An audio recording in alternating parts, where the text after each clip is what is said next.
Item ಯಾವುದೇ ಇರಲಿ try ಮಾಡಿ ಆಚಿ ಚಿಕನ್ ಮಸಾಲಾ. ಸಾಧನಾ ಸಮಾವೇಶ ಮುಗಿಸಿಕೊಂಡು ರಾಜಣ್ಣ ಮನೆಗೆ ಸಿಎಂ ಎಂಟ್ರಿ ಕೊಟ್ಟಿದ್ದಾರೆ. ಕೆಎನ್ ರಾಜಣ್ಣ ಮನೆಗೆ ಆಗಮಿಸಿದ್ದಾರೆ ಸಿಎಂ ಸಿದ್ದರಾಮಯ್ಯ. ತುಮಕೂರಿನ ಕ್ಯಾತಸಂದ್ರದಲ್ಲಿರುವಂತ ಕೆಎನ್ ರಾಜಣ್ಣ ಅವರ ನಿವಾಸ. ಸಾಧನಾ ಸಮಾವೇಶ ಇತ್ತು, ಇವತ್ತು ಮುಗಿಸ್ಕೊಂಡ್ರು, ಭಾಷಣ ಮಾಡಿದ್ರು. ಅಲ್ಲಿಂದ ನೇರವಾಗಿ ತುಮಕೂರಿನ ಕ್ಯಾತಸಂದ್ರದಲ್ಲಿರುವಂತ ಕೆಎನ್ ರಾಜಣ್ಣ ನಿವಾಸಕ್ಕೆ ಬಂದಿದ್ದಾರೆ ಮುಖ್ಯಮಂತ್ರಿಗಳು.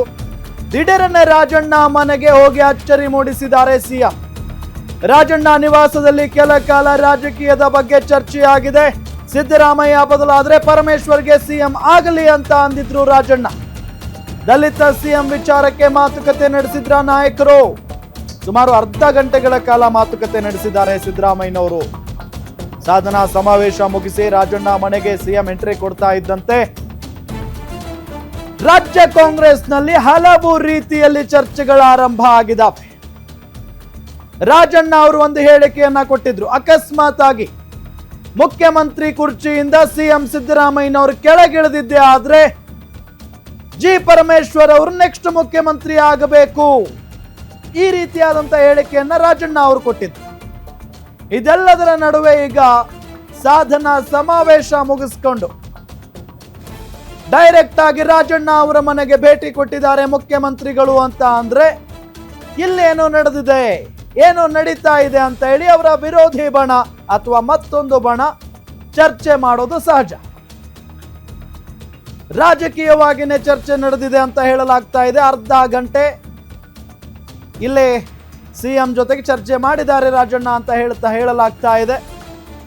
ಸಿದ್ದರಾಮಯ್ಯ ಬದಲಾದ್ರೆ ಮುಖ್ಯಮಂತ್ರಿ ಕುರ್ಚಿಯಿಂದ ಅವರು ಕೆಳಗಿಳಿದ್ರೆ ಪರಮೇಶ್ವರ್ ಅವರೇ ಸಿಎಂ ಆಗಲಿ ಅಂತ ರಾಜಣ್ಣ ಅವರು ಹೇಳಿದ್ರು. ಹಂಗಾಗಿನೇ ಬಹಳಷ್ಟು ಕುತೂಹಲ ಕೆರಳಿಸಿರೋದು ಈ ಭೇಟಿ. ಇದೇ ವಿಚಾರಕ್ಕೆ ಸಂಬಂಧಪಟ್ಟಂತೆ ಡೀಟೇಲ್ಸ್ ಕೊಡ್ತಾರೆ ನಮ್ಮ ತುಮಕೂರು ರಿಪೋರ್ಟರ್ ಯೋಗೀಶ್ ಸಂಪರ್ಕದಲ್ಲಿದ್ದಾರೆ. ಯೋಗೀಶ್, ಸಾಧನಾ ಸಮಾವೇಶದಲ್ಲಿ ಅಬ್ಬರದ ಭಾಷಣವನ್ನ ಮಾಡಿದ್ರು ಮುಖ್ಯಮಂತ್ರಿ ಸಿದ್ದರಾಮಯ್ಯನವರು. ಅಲ್ಲಿಂದ ನೇರವಾಗಿ ರಾಜಣ್ಣ ಅವ್ರ ಮನೆಗೆ ಭೇಟಿ ಕೊಡ್ತಾರೆ. ಎಷ್ಟೊತ್ತಿದ್ರು, ಏನೆಲ್ಲ ಚರ್ಚೆ ಆಗಿರಬಹುದು ಒಳಗಡೆ? ನಿನ್ನೆ ತುಮಕೂರಿನ ರಾಜಣ್ಣ ಅವರು ಪರಮೇಶ್ವರ್ ಪರವಾಗಿ ಸಿಎಂ ಆಗ್ಲಿ ಅನ್ನೋ ಮಾತುಗಳನ್ನಾಡಿದ್ರು. ಇವತ್ತು ಆ ಸಮಾವೇಶದ ಮುಗಿದ ನಂತರ ಅಲ್ಲಿ ಸಮಾವೇಶದಲ್ಲಿ ಊಟ ಮಾಡಿ ನಂತರ ರಾಜಣ್ಣ ಅವರಾಗಿ ಕಾಫಿ ಕುಡಿದ್ರು ಅಂತ ಗೊತ್ತಾಗ್ತಾ ಇದೆ.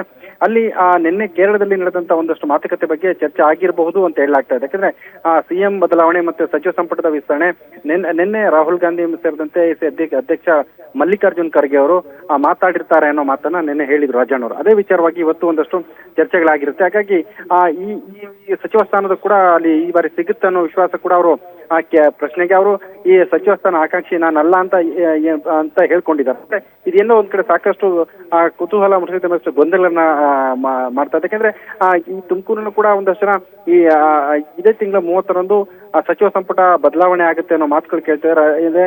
ಮತ್ತೆ ನಿನ್ನೆ ಅಷ್ಟೇ ಜಯಚಂದ್ರ ಕೂಡ ಈ ಮಾತನ್ನು ಪ್ರತಿಪಾದಿಸಿದ್ರು. ಈ ತಿಂಗಳ ಅಂತ್ಯದಲ್ಲಿ ಸಚಿವ ಸಂಪುಟ ವಿಸ್ತರಣೆ ಆಗುತ್ತೆ, ನಾನು ಸಚಿವನಾಗ್ತೀನಿ ಅಂತ ಹೇಳ್ಕೊಂಡಿದ್ರು. ಅದೇ ಇದಾದ ನಂತರ ದೆಹಲಿ ಕೂಡ ಸಮಾವೇಶ ಆದ ನಂತರ ದೆಹಲಿ ಕೂಡ ಹೋಗ್ತೀನಿ ಅಂತ ಹೇಳಿದ್ರು. ಇವತ್ತು ಸಮಾವೇಶದಲ್ಲಿ ತುಮಕೂರಿನಲ್ಲಿ ಮಾಡ್ತಿರೋದು ನೇರವಾಗಿ ಪರಮೇಶ್ವರ ಶಕ್ತಿ ಪ್ರದರ್ಶನ ಅನ್ನೋ ಮಾತುಗಳು ಕೇಳಿ ಬಂದಿತ್ತು. ಆದ್ರೆ ಪರಮೇಶ್ವರಕ್ಕೆ ಇದು ಶಕ್ತಿ ಪ್ರದರ್ಶನ ಅಲ್ಲ.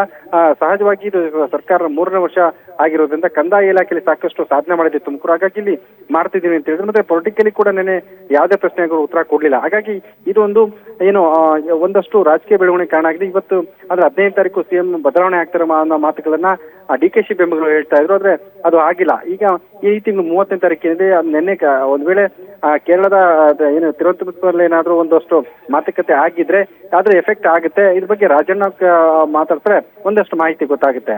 ರಾಮ್, ಓಕೆ, ಥ್ಯಾಂಕ್ ಯು ತಮ್ಮೆಲ್ಲ ಮಾಹಿತಿಗಾಗಿ.